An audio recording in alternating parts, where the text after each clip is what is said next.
Alrighty, moving on. Still playing catch up. This is the June data. And I'm just gonna not go through the usual tabs here.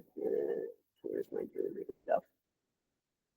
Days on the market, the chart for days on the market, subdivision chart, price, etc. On down to, again, the final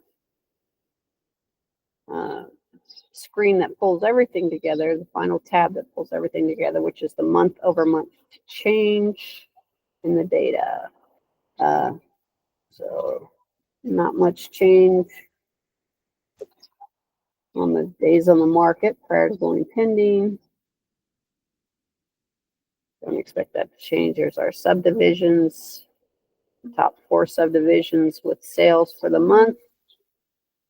Not much change in the factory built.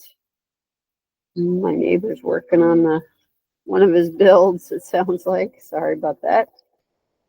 And the data I'm most interested in, which is the price trends we're seeing.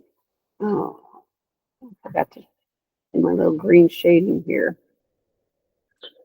I'll do that now. So my new piece of this report is to just kind of take your eyes to the top trend for the month, which is what this green cell means. And pretty much the top trends are new construction and large lots. And oh, new construction lost out twice so far this year, which is surprising.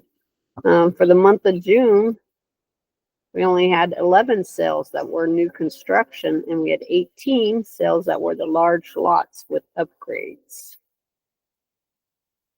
Interesting. And it was close in May, so the new construction's slowing down a bit, it looks like.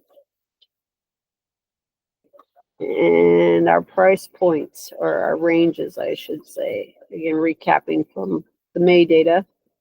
If you watch the video, we're definitely pulling down into the higher dollars. So for June, we see the highest activity from 151,000 up to 400,000. We're actually drawing down lower than when I first started doing this report.